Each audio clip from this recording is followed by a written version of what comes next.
Hello friends, welcome to Makaan classes. Friends, आज हम एक नई सीरीज स्टार्ट करने जा रहे हैं क्लास की। अभी तक बेटा जो चल रही थी वो 9th-10th की एनसीईआरटी चल रही थी और कुछ हमने कंपटीशन लेवल के फर्स्ट ग्रेड सेकंड ग्रेड के लिए टॉपिक भी लिए थे। ठीक है, तो आज हम एक नई सीरीज स्टार्ट करने जा रहे हैं। आज का हमारा टॉपिक रहेगा सेट। ठीक है, सेट, और इसको हिंदी में क्या कहते हैं? समुच्चय कहते हैं। ठीक है, समुच्चय, सेट या समुच्चय। अब देखो, सबसे पहले मेरा पढ़ाने का पैटर्न आपको पता होगा कि मेरा पढ़ाने का पैटर्न क्या है कि जब भी कोई टॉपिक शुरू करो ना, तो पहले तो उस टॉपिक के नाम का ही पोस्टमार्टम कर दो। उस टॉपिक के नाम का ही पोस्टमार्टम कर दो। तो इसका मतलब सीधा सा है, जब हम सेट पढ़ने वाले हैं तो सेट तो बाद में पढ़ेंगे, पहले तो हमें ये तो पता हो कि सेट होता क्या है। आपसे ये कोई नहीं पूछेगा कि सेट क्या होता है, सेट की डेफिनेशन क्या होती है, लेकिन उसका पता तो होना चाहिए कि हम क्यों पढ़ रहे हैं इसे, क्या इसका मतलब क्या होता है, वो चीज पता तो नहीं चाहिए। तो अगर मैं इसकी डेफिनेशन की बात करूं तो देखो, इसकी डेफिनेशन क्या होती है? इसकी डेफिनेशन क्या होती है, देखो मैं हिंदी और इंग्लिश दोनों में लिख देता हूं, हिंदी और इंग्लिश दोनों में लिख देता हूं तो आपको समझ में आ जाएगा। ठीक है, set is well defined collection of numbers or objects। ठीक है, ये होता है सेट। हिंदी में भी लिख देता हूं कि संख्याओं या वस्तुओं का सुपरिभाषित संग्रह सेट कहलाता है या समुच्चय कहलाता है। लेकिन अब बात यहां आ गई कि नहीं, मजा नहीं आया। क्यों नहीं आया मजा? क्योंकि तो किताबी परिभाषा हो गई, हमें किताबी परिभाषा से क्या लेना देना। दूसरी बात, हमसे तो पूछा भी नहीं जाएगा कि सेट किसे कहते हैं। क्लियर है? तो अब देखो, मजा कब आएगा। Set is well defined collection of numbers और ऑब्जेक्ट। मतलब वेल डिफाइंड का मतलब क्या होता है? सबसे पहली बात, यहां पर जो बेटा कीवर्ड्स है ना, वो यही है, वेल डिफाइंड कलेक्शन, यानी सुपरिभाषित संग्रह। ठीक है, तो जो मेन कीवर्ड है ना, वो यहां पर क्या है? सुपरिभाषित, वेल डिफाइंड। अब ये मेन कीवर्ड क्यों है, उसका रीजन समझो। देखो, सेट का मतलब होता है कलेक्शन ऑफ ऑब्जेक्ट। ठीक, मतलब कोई भी ऑब्जेक्ट आपने लिए उनका कलेक्शन। फॉर एग्जाम्पल, जैसे मान लो आप, जैसे फॉर एग्जाम्पल अगर आप स्कूल में बैठे हुए हो क्लासरूम में, तो आप ऐसे मान लो कि आपकी क्लास में जो बच्चे बैठे हुए हैं उनका कलेक्शन मैंने ले लिया। ठीक, जैसे 11th क्लास का फर्स्ट टॉपिक है, तो हम ऐसे ही एज्यूम कर लेते हैं कि मैं 11th क्लास को पढ़ा रहा हूँ और 11th क्लास में जो बच्चे बैठे हुए हैं उनका कलेक्शन मैंने ले लिया। तो उनका कलेक्शन ले लिया, वो क्या है? वो हो गया एक सेट। ठीक, अब मैं बोल रहा था कि सुपरिभाषित या वेल डिफाइंड इसका मेन कीवर्ड है, वो क्यों है, उसका रीजन समझो। मैंने यहां पर जब मैंने बोला कि हम किसका सेट ले लेते हैं, तो मैंने बोला कि आपकी 11th क्लास का सेट, 11th क्लास के जो स्टूडेंट हैं उनका सेट ले लेते हैं। अब ये सुपरिभाषित हो गया क्योंकि मैंने आपकी 11th क्लास के स्टूडेंट लिए हैं। इसका मतलब सीधा सा है कि अगर मैं किसी भी एक बच्चे का नाम बोलूं तो आप तुरंत बोल सकते हो कि वो इस सेट में आएगा या इस सेट में नहीं आएगा। एक और एग्जाम्पल लेते हैं जो थोड़ा सा मैं कह सकता हूं कि थोड़ा सा एक, मतलब सभी लोग उसको आसानी से समझ पाए। ठीक, जैसे मान लो मैंने एक नॉर्मल सा एग्जांपल लिया है, और नॉर्मल सा एग्जांपल कौन सा लिया है कि डेज ऑफ वीक, यानी सप्ताह में जो दिन होते हैं उनका कलेक्शन ले लिया मैंने। अब सप्ताह में जो दिन होते हैं उनका अगर मैं कलेक्शन लेता हूं तो देखो, संडे, उसके बाद में मंडे, ट्यूसडे, ठीक है, Wednesday, Thursday, Friday and Saturday. ठीक है, मैंने टोटल 7 दिन जो थे उनका कलेक्शन मैंने ले लिया। ठीक, अब ये क्या है? वेल डिफाइन हो गया। वेल डिफाइन कैसे हो गया? अगर मैं बोल रहा हूं कि जनवरी इस सेट में आएगा कि नहीं आएगा, तो आप तुरंत बोल दोगे कि नहीं सर, जनवरी तो क्या है, साल के 12 महीनों में से पहला महीना है जनवरी, वो किसी सप्ताह का दिन नहीं है। तो आपने तुरंत बोल दिया कि वो इस सेट में नहीं आएगा। मैं बोलूं कि फ्राइडे, आप तुरंत बोलोगे कि बिल्कुल सर, फ्राइडे वीक का डेज होता है, तो इसलिए फ्राइडे इस सेट में आएगा। तो वेल डिफाइन का मतलब बस यहीं से क्लियर हो जाता है। वेल डिफाइन का मतलब क्या है कि आप मैंने जैसे ही बोला तुरंत आप बोल दो कि वो इस सेट में आएगा या फिर इस सेट में नहीं आएगा, उसी को हम क्या बोल देते हैं, वेल डिफाइंड कलेक्शन बोल देते हैं। क्लियर है? मतलब बहुत सारे ऑब्जेक्ट्स का हमने कलेक्शन किया, संग्रह किया, और उसमें से अगर हम ये चीज बोल पा रहे हैं कि ये इसमें आएगा और ये इसमें नहीं आएगा, अगर हम ये चीज बोल पा रहे हैं तब तो वो सेट है, अगर हम ये चीज डिफाइन नहीं कर पा रहे हैं तो फिर वो सेट नहीं है। ठीक है, अब यहां तक तो चीजें क्लियर हो गई। हमने एक डेफिनेशन दे दी किसकी, एक एग्जांपल दे दिया किसका, सेट का, कि ये सेट है। तो फिर कोई एक ऐसा भी एग्जांपल ले लेते हैं जो सेट नहीं हो। ठीक है, जो सेट नहीं हो, तो जैसे देखो अगर मैं इसका एग्जांपल लेना चाहूं जो सेट नहीं हो, तो चलो यहीं पर ले लेता हूं मैं, ताकि आपके समझ में और अच्छे से आ जाएगा। देखो जैसे मैंने ले लिया कि आपके पसंदीदा प्लेयर, पसंदीदा क्रिकेट खिलाड़ी। अब आप सोचो कि मैं किसको लूं इसमें, पसंदीदा क्रिकेट के खिलाड़ी। आपको पता है कि बहुत सारे लोग हैं जो विराट कोहली के बहुत खतरनाक वाले फैन होंगे। ठीक है, लेकिन जरूरी नहीं है कि हर कोई विराट कोहली का उतना ही फैन हो जितना और बाकी के लोग हैं। जैसे सचिन तेंदुलकर को लोग क्रिकेट का भगवान मानते हैं, तो क्या मैं सचिन तेंदुलकर को यहां पर रखूं? यहां पर क्या रहा है, आपके पसंदीदा खिलाड़ी। तो अब यहां पर पसंदीदा खिलाड़ी हर किसी के अलग अलग हो सकते हैं। कोई सचिन तेंदुलकर का फैन होगा, तो कोई माही का फैन होगा, तो कोई रोहित शर्मा का फैन होगा, तो कोई विराट कोहली का फैन होगा। तो कहने का मतलब है सभी की चॉइस अलग अलग हो गई। यहां पर हमारे पास चॉइस नहीं थी, डेज ऑफ वीक में हमारे पास चॉइस नहीं थी कि नहीं मैं तो इस डेज को तो इसमें रखूंगा, इस डेज को इसमें नहीं रखूंगा। चॉइस नहीं थी। हमने क्या बोला कि सप्ताह के 7 दिन, तो सप्ताह के ये 7 ही दिन है, हमारे पास चॉइस है ही नहीं। ये 7 ही दिन है, इसमें से हम 6 भी नहीं कर सकते और इसमें से हम 8 भी नहीं कर सकते।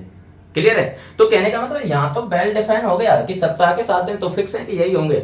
लेकिन यहां पर पसंदीदा खिलाड़ी की जब बात आ गई, तो पसंदीदा खिलाड़ी तो भाई किसी का कोई पसंदीदा होगा, किसी का कोई पसंदीदा होगा, कोई किसी का फैन है तो कोई किसी का फैन है।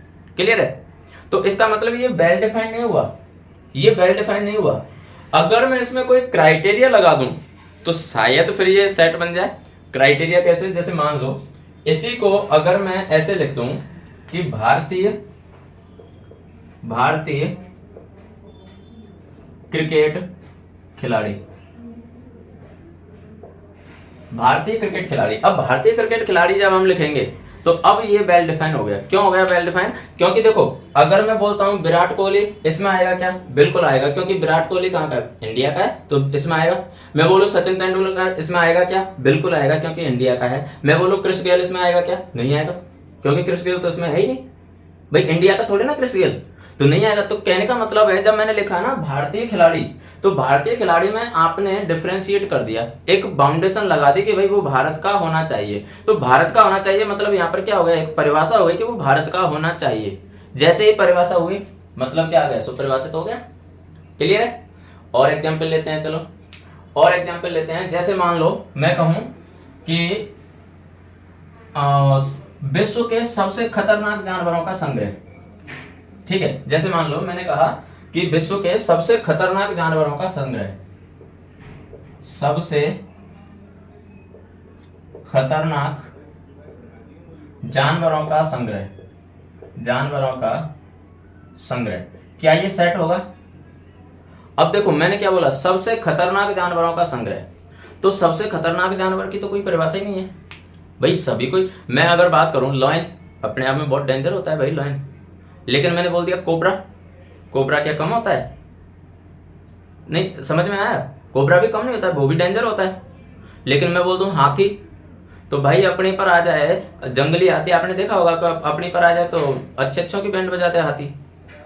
तो कहने का मतलब है खतरनाक कौन? खतरनाक की कोई परिभाषा ही नहीं है। जैसे मैं बात करूं चींटी हमारे लिए बहुत नॉर्मल है, लेकिन चींटी हाथी की सूंड में चली जाए तो वो उसके लिए जान ले सकती है उसकी, हाथी की। समझ में आया? तो कहने का मतलब है कि खतरनाक की यहाँ पर हमने कोई परिभाषा ही नहीं दी है। यहाँ पर हमने खतरनाक की कोई परिभाषा ही नहीं दी है। खतरनाक की परिभाषा नहीं दी है, इसका मतलब सीधा सा है कि ये सेट नहीं होगा, समुच्चय ये नहीं होगा। क्लियर है? चलो एक और एग्जाम्पल लेते हैं। जैसे मैंने लिखा भारत के राज्यों का संग्रह, अब जैसे ही मैंने ये लिखा कि भारत के राज्यों का संग्रह, आप तुरंत बोल दोगे कि सर ये तो सेट होगा। क्यों होगा? क्योंकि हम तुरंत बता सकते हैं कि ये भारत का राज्य है और ये भारत का राज्य नहीं है। जैसे मैंने लिखा है इसमें राजस्थान, बिल्कुल आ जाएगा क्योंकि राजस्थान भारत का राज्य है। क्लियर? जैसे मान लो मैंने लिखा है इसमें हरियाणा, तो बिल्कुल हरियाणा भी भारत का राज्य है। जैसे मैंने लिखा करौली, तो करौली इसमें नहीं आ सकता। क्यों नहीं आ सकता?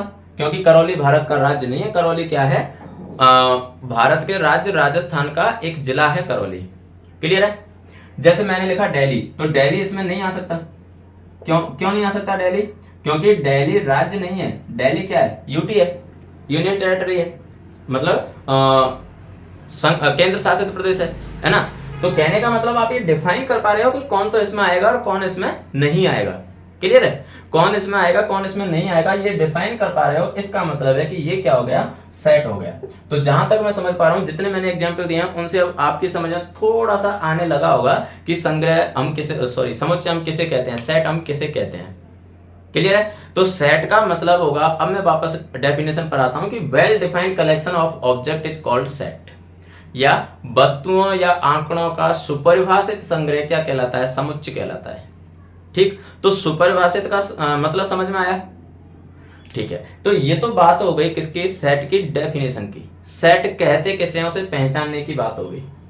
अब बात आती है कि सेट में ध्यान रखने वाली बातें क्या क्या होती हैं। तो देखो, ध्यान रखने वाली बातें जब हम करते हैं तो सेट में देखो सबसे पहली बात तो यह है कि सेट जब भी हम लिखेंगे ना, तो हमेशा देखो, इंपॉर्टेंट बात बता रहा हूं मैं, हमेशा सेट को किससे लिखा जाएगा बेटा? सेट को हमेशा लिखा जाएगा कैपिटल लेटर से, कैपिटल लेटर से। ठीक है, सेट को ध्यान रखना, सेट को। और सेट के अंदर जो ऑब्जेक्ट होते हैं या जो नंबर्स होते हैं उन्हें हम क्या कहते हैं बेटा? उसके एलिमेंट कहते हैं, सेट के एलिमेंट कहते हैं। ठीक है, या सेट के आंकड़े कह सकते हो, सेट के तत्व कह सकते हो, सेट के एलिमेंट कह सकते हो, एक ही बात है। ठीक है, हिंदी में तत्व बोल देंगे और उसके एलिमेंट बोल देंगे। ठीक है, अब देखो, अवयव भी बोल सकते हो, तत्व की बजाय अवयव ज्यादा बेटर रहेगा, तो अवयव भी बोल सकते हो। ठीक है, अब देखो, सेट को जब लिखा जाएगा तो कैपिटल लेटर में लिखा जाएगा, लेकिन जब बात आएगी एलिमेंट की, तो एलिमेंट को यानी अवयवों को जब भी लिखा जाएगा वो किस में लिखा जाएगा? स्मॉल लेटर में लिखा जाएगा। ये मैं तब की बात कर रहा हूं जब एलिमेंट किस में हो? अल्फाबेट में हो, इंग्लिश के अल्फाबेट में हो, तब की बात कर रहा हूं मैं। ठीक है, तो पहली बात तो ये हो गई कि सेट को जब भी लिखा जाएगा तो सेट का नाम दिया जाएगा कैपिटल लेटर से और सेट के एलिमेंट का नाम दिया जाएगा स्मॉल लेटर से। ठीक, ओके। उसके बाद में बात आती है कि सेट में कभी भी रिपीटेशन अलाउड नहीं होगा। ठीक है, रिपीटेशन नॉट अलाउड। अब रिपीटेशन नॉट अलाउड का क्या मतलब है? रिपीटेशन नॉट अलाउड का मतलब है कि अगर कोई एलिमेंट 3-4 बार आ रहा है तो उसको सेट में 3-4 बार लिखने की जरूरत नहीं है, सेट में हम उसे केवल एक ही बार लिखेंगे। हालांकि ये सेट का जब रिप्रेजेंटेशन बताऊंगा मैं, तो उसमें जो टेबुलर फॉर्म होती है उस टेबुलर फॉर्म की चीजें हैं कि रिपीटेशन नॉट अलाउड होगा उसमें, और ये सारी चीजें है ना। लेकिन फिर भी मैं अभी यहाँ पर बता देता हूँ आपको रिप्रेजेंटेशन में वापस रिपीट में पढ़ लेंगे इनको। ठीक है, तो जब भी हम सेट को लिखेंगे तो उसमें रिपीटेशन नॉट अलाउड। ठीक है, अब रिपीटेशन नॉट अलाउड के बाद में जो एलिमेंट होते हैं, और रिपीटेशन नॉट अलाउड का मतलब है कि पुनरावृत्ति नहीं होगी। हिंदी में बोल देता हूं मैं, पुनरावृत्ति नहीं होगी। ठीक है, अवयवों की पुनरावृत्ति नहीं होगी। ठीक, उसके बाद में अगली मैं बात करता हूं कि जो एलिमेंट्स होते हैं वो एलिमेंट्स उनको कॉमा से सेपरेट किया जाएगा, कॉमा से अलग किया जाएगा। ठीक है, एलिमेंट्स सेपरेटेड बाय कॉमा। ठीक है, मतलब अवयवों को कॉमा से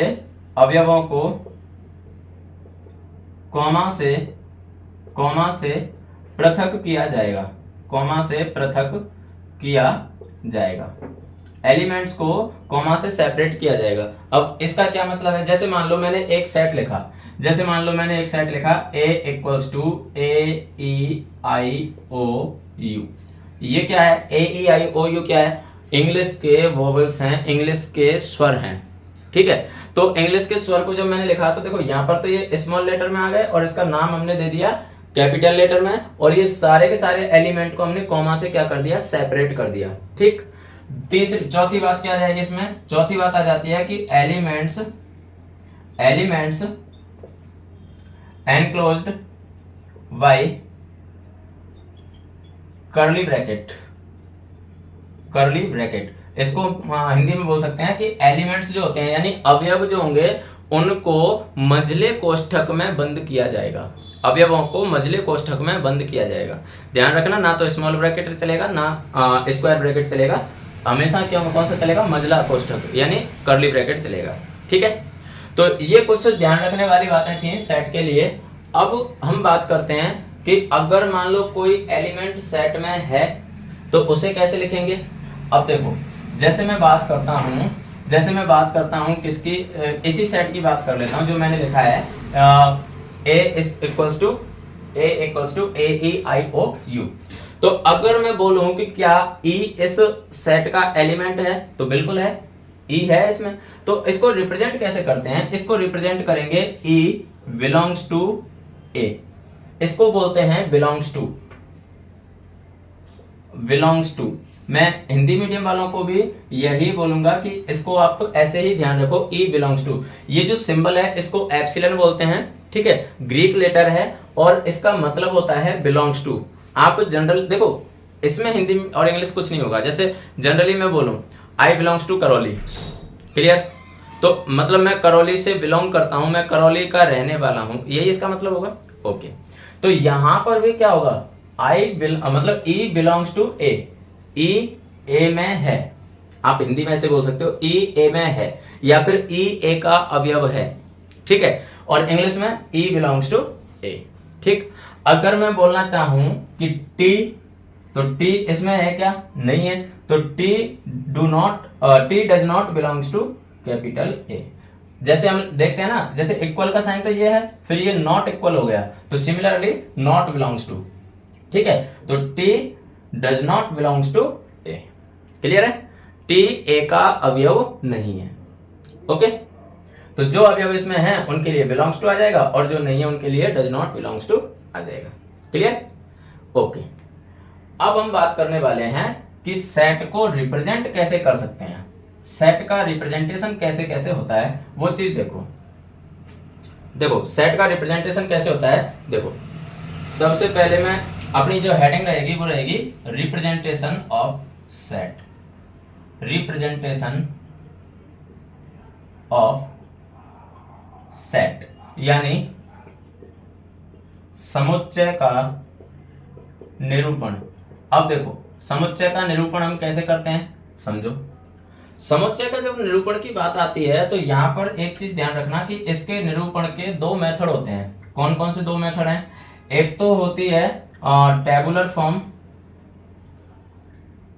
फॉर्म, इसी को हम रोस्टर फॉर्म भी बोलते हैं, रोस्टर फॉर्म भी इसको हम बोलते हैं, और इसको हिंदी में बोलते हैं टेबुलर फॉर्म, यानी हिंदी में इसको क्या बोल देंगे, सूची या तालिका विधि या रूप, सूची या तालिका रूप, ठीक है। और एक होती है सेट बिल्डर फॉर्म,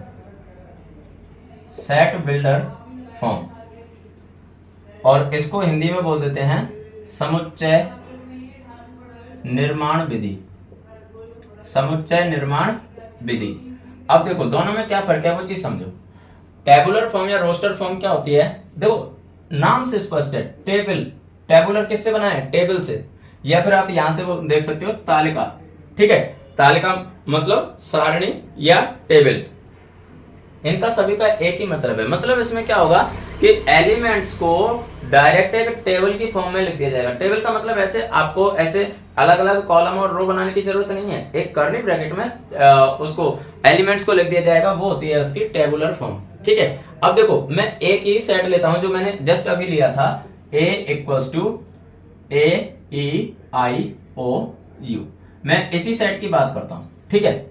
अगर मैं इसका टेबुलर फॉर्म लिखना चाहूं तो देखो टेबुलर फॉर्म तो इसकी क्या हो जाएगी, देखो टेबुलर फॉर्म इसकी हो जाएगी जो मैंने अभी लिखी है, यही इसकी टेबुलर फॉर्म है, A equals to AEIOU।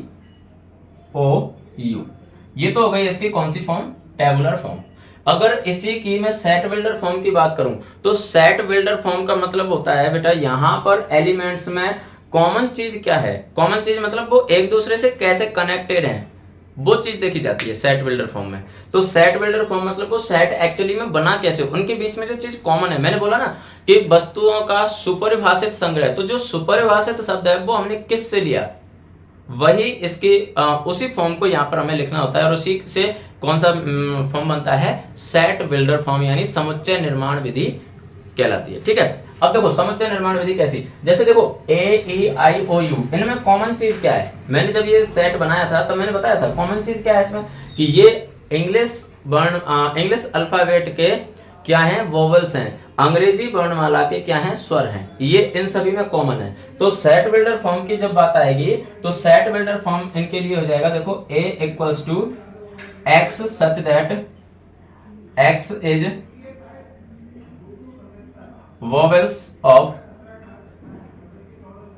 English alphabet, ये इसकी सेट बिल्डर फॉर्म हो गई। या इसको मैं अगर हिंदी में लिखना चाहूं तो हिंदी में लिख सकते हैं X सच दैट X अंग्रेजी वर्णमाला का स्वर है, ये इसकी सेट बिल्डर फॉर्म या समुच्चय निर्माण विधि होगी। ठीक है, मतलब यहां पर क्या होता है, यहां पर एलिमेंट्स को अलग अलग करके नहीं लिखा जाता, यहां पर एलिमेंट्स के बीच में जो कॉमन रिलेशन है वो कॉमन रिलेशन को यहां पर लिखा जाता है। ठीक है, जबकि यहां पर क्या होता है, एलिमेंट्स को सेपरेट करके लिखा जाता है। ओके, तो ये दो फॉर्म होती हैं इसके समुच्चय के निरूपण की, ये दो फॉर्म होती हैं, टेबुलर फॉर्म या फिर इसको रोस्टर फॉर्म भी बोलते हैं, और दूसरी होती है सेट बिल्डर फॉर्म। क्लियर है? तो जहां तक मैं समझ पा रहा हूं कि ये दोनों चीजें आपकी क्लियर हो चुकी होंगी, फिर भी मैं कुछ और एग्जांपल्स लेता हूं। अभी मैंने केवल एक ही एग्जांपल दिया है, तो मैं और कुछ एग्जांपल लेता हूं जिससे आपकी और अच्छे से ये चीजें क्लियर हो जाएंगी। तो देखो, जैसे मैं कुछ एग्जांपल ले रहा हूं और उसके अलग अलग फॉर्म में आपको बताना होगा। ठीक है, जैसे देखो मैंने एक बहुत कॉमन सा सेट लिया, मान लो मैंने ले लिया, मेरा नाम ही ले लिया मैंने, उमाकांत के अक्षरों का समुच्चय, ये हमें बनाना है, उमाकांत शब्द के अक्षरों का समुच्चय। अब कैसे बनाएंगे, देखो दोनों मेथड से मतलब दोनों ही फॉर्म में बना के बताऊंगा मैं। सबसे पहले चलो मैं बात करता हूं कौन सी, टेबुलर फॉर्म की बात करता हूं। ठीक है, तालिका विधि की बात करता हूं। तो टेबुलर फॉर्म की अगर मैं बात करता हूं या रोस्टर फॉर्म की अगर मैं बात करूं, तो टेबुलर फॉर्म क्या होगी इसकी, टेबुलर फॉर्म हो जाएगी, कुछ भी नाम दे सकते हो ऐसे, मान लो जैसे आपने नाम दे दिया सेट को P, तो P इक्वल्स टू क्या हो जाएगा, UMAK। अब वापस A आएगा क्या, मैंने अभी आपको बताया था, जब मैं सेट के बारे में बता रहा था तब मैंने आपको बताई थी ये चीजें कि repetition not allowed, repetition allow नहीं है। अब रिपीटेशन अलाउ नहीं है तो देखो ए तो यहाँ पर आ चुका है ऑलरेडी, अगर ए आ चुका है मतलब वापस ये वाला ए नहीं आएगा, फिर बाद में क्या आएगा एन, और बाद में क्या आएगा टी। रिपीटेशन अलाउ नहीं होता है इसमें। क्लियर है? हाँ, अगर आप ऐसे लिखते भी, एक चीज जरूर ध्यान कर लेना, अगर आप ऐसे लिखते भी UMAKANT, तो ये गलत नहीं होता, होने को ये भी 101% सही है, गलत नहीं है ये। इसका जैसे आप रिपीटेशन नॉट अलाउड का मतलब ये भी नहीं है कि नहीं आपने रिपीटेशन कर दिया तो आपने कोई गुनाह कर दिया, आपने कोई पाप कर दिया, नहीं, ऐसा नहीं है। अगर आप रिपीटेशन कर भी दिया तो वो गलत नहीं है, सही है। ठीक है, लेकिन जनरल फॉर्म में हम इसका रिपीटेशन करते नहीं है एलिमेंट्स का, तो इसलिए आप ये लिखोगे, बाकी ये भी सही होता है, गलत नहीं होता है। क्लियर? तो ये तो बात हो गई किसकी, टेबुलर फॉर्म की। ठीक, उसके बाद में अगर मैं बात करूं set builder form, set builder form यानी कौन सी विधि, समुच्चय निर्माण विधि। तो समुच्चय निर्माण विधि में क्या हो जाएगा, ये P equals to X such that X is a letter of word Umakant. अगर मैं इसको हिंदी में लिखना चाहूं तो लिख सकता हूं कि X such that X शब्द उमाकांत, X शब्द उमाकांत का एक वर्ण है या अक्षर है या लेटर है। ठीक, तो ये तो होती है टेबुलर फॉर्म, जिसमें एलिमेंट्स को कॉमा से सेपरेट करके और मंझले कोष्ठक में लिखा जाए, वो तो होता है कौन सा फॉर्म, वो तो होता है टेबुलर फॉर्म या रोस्टर फॉर्म। और जिसमें उनके बीच का जो रिलेशन है वो बताया जाता है, वो कौन सा फॉर्म होता है, वो होता है सेट बिल्डर फॉर्म। क्लियर है? तो चलिए यहां तक हमने बात की है किसकी, एक तो सेट को पहचानने की कि सेट कौन सा होता है और कैसे उसको पहचाना जाता है। तो आप तो बस इसमें एक ही कीवर्ड ध्यान रखो, अगर जैसे डेफिनेशन पर मत जाओ। डेफिनेशन मैंने आपको बता दिया है कि वस्तुओं का सुपरिभाषित संग्रह क्या कहलाता है, सेट कहलाता है। लेकिन वो क्या हो गई, किताबी बातें हो गई, वो क्या हो गई, रामायण हो गई। ठीक है, और हमें रामायण नहीं पढ़नी है, हम मैथमेटिक्स पढ़ रहे हैं, रामायण नहीं पढ़नी है हमें। मतलब रामायण पढ़ने का मतलब I respect to Ramayana, but मेरे कहने का मतलब क्या है, रामायण नहीं पढ़नी है इसका मतलब क्या है कि हमें केवल ऐसे नहीं है कि ध्यान तो कहीं और है और बस पढ़ते जा रहे हैं, ऐसे नहीं, हमें उसका मतलब समझना है। ठीक है, तो मतलब समझने के लिए मैंने आपको बहुत शॉर्ट वे में समझा रखा है कि अगर आपको सेट पहचानना है कि ये सेट होगा या नहीं होगा, अपने माइंड में कोई भी एक ऑब्जेक्ट क्लिक करो।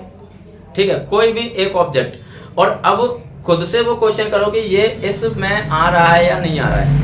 अगर वो उसमें आ रहा है, आप श्योर हो कि नहीं वो तो इसमें आएगा, या फिर आप श्योर हो कि नहीं ये तो इसमें नहीं आएगा, तब तो वो सेट है। लेकिन आप कंफ्यूजन में हो कि ये इसमें आएगा या नहीं आएगा, इसका मतलब वो सेट नहीं है। अगर आप कंफ्यूजन में हो तो वो सेट नहीं है, अगर आप श्योर हो कि ये इसमें आएगा या नहीं आएगा तो फिर वो सेट है। बस वहीं से सुपरिभाषित हो जाता है। ठीक है, जैसे आप कुछ भी इमेजिन कर सकते हो। जैसे मान लो मैंने ये एक सेट लिया, ठीक है, अब अगर मान लो मैं बोल दूं, जैसे मैं रैंडमली कोई भी बोल दूं, जैसे फॉर एग्जांपल मैंने बोल दिया कैट। अब ये सोचो कि क्या कैट इस सेट में आ सकता है क्या, क्योंकि ये सेट क्या है कि उमाकांत के अक्षरों का समुच्चय, यही है उमाकांत शब्द के अक्षरों का समुच्चय। तो कैट तो पॉसिबल ही नहीं है, क्योंकि ये अक्षर थोड़े ना, ये तो शब्द है कैट, तो ये तो इसमें आ ही नहीं सकता। नहीं आ सकता मतलब सुपरिभाषित हो गया, हम तुरंत कह पा रहे हैं कि नहीं आ सकता, डेफिनेटली नहीं आ सकता। तो जहां पर आप डेफिनेटली श्योर हो जाओ ना कि ये आ सकता है या नहीं आ सकता, चाहे वो आ जाए चाहे नहीं आए, डेफिनेटली श्योर हो जाओ ना, वहां पर वो सेट होगा। जिसमें आपको थोड़ा सा कंफ्यूजन लगे कि यार ये हो सकता है या नहीं हो सकता है, इसका मतलब वो सेट नहीं है।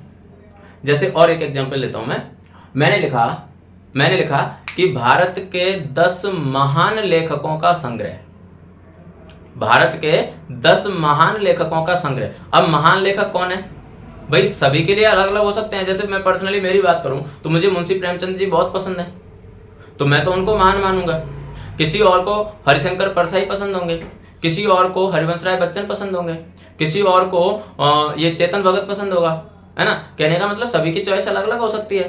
तो 10 महान लेखकों में किसको शामिल करें, हम किसको शामिल नहीं करें, नहीं है पता, इसका मतलब ये सेट नहीं है। क्लियर है?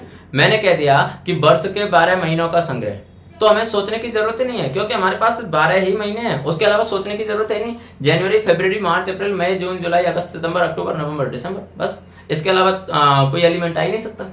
ये 12 एलिमेंट है, इसके अलावा 13वां कोई एलिमेंट हो ही नहीं सकता। तो इसका मतलब ये सेट है। क्लियर है? तो पहले तो हमने सेट पढ़ा था, फिर सेट के कोई एलिमेंट है उसको कैसे रिप्रेजेंट करते हैं। तो अगर वो एलिमेंट उस सेट का है तो बिलोंग्स टू, जिसको एप्सिलॉन से डिनोट करते हैं, और अगर एलिमेंट नहीं है तो does not belongs to. Clear? Okay. उसके बाद में हमने सेट के रिप्रेजेंटेशन के 2 फॉर्म पढ़े थे, कौन से, टेबुलर फॉर्म और सेट बिल्डर फॉर्म। ठीक है, तो चलिए आज की क्लास को यहाँ पर खत्म करते हैं, और फिर कल की क्लास में हम पढ़ने वाले हैं टाइप ऑफ सेट। ठीक है, टाइप्स ऑफ सेट, और ये क्लास काफी इंपॉर्टेंट होने वाली है, क्योंकि टाइप्स ऑफ सेट से 101% क्वेश्चन बनता है। और दूसरी बात एक और बता दूं मैं आपको, जैसे अगर आप प्राइवेट सेक्टर में टीचिंग वगैरह के लिए जाओगे ना, वहां पर जो आपके इंटरव्यू वगैरह होते हैं, तो वहां पर डेफिनेटली यहाँ से क्वेश्चन बनते ही बनते हैं, चाहे आप टीजीटी पोस्ट के लिए ही क्यों नहीं जाओ, वहां पर क्वेश्चन बनते ही बनते हैं।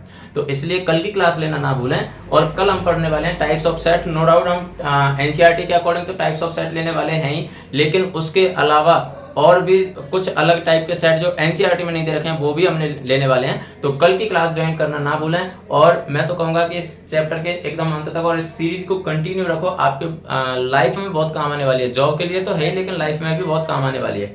चलिए, तो एक छोटी सी मोटिवेशन लाइन के साथ में अब मैं खत्म करता हूँ। मेहनत तो करनी पड़ेगी यार, मेहनत तो करनी पड़ेगी। थाली में परोसा जा सकता है लेकिन उसे खाने के लिए भी हाथ चलाना ही पड़ेगा। समझ में आया? थाली में कोई अगर लाके आपको परोस भी देगा ना तो उसको भी बाइट को तोड़ने के लिए भी हाथ चलाना पड़ेगा। तो इसके लिए मेहनत का कोई ऑप्शन नहीं होता है। अगर आज आप आराम करोगे तो कल आपको समस्याओं का सामना करना पड़ेगा। आज समस्याओं का सामना कर लोगे तो कल फिर आराम आप कर सकते हो। तो आपकी चॉइस है कि आपको अभी आराम करना है या फिर बाद में। चलिए इसी के साथ में क्लास को ख़त्म करते हैं और मिलते हैं कल एक नई क्लास के साथ में, नए जोश, नई जुनून, नई एनर्जी के साथ में। तब तक के लिए हंसते रहिए, मुस्कुराते रहिए, पढ़ते रहिए, खेलते रहिए और सफलता की ओर बढ़ते रहिए। Bye bye, thank you.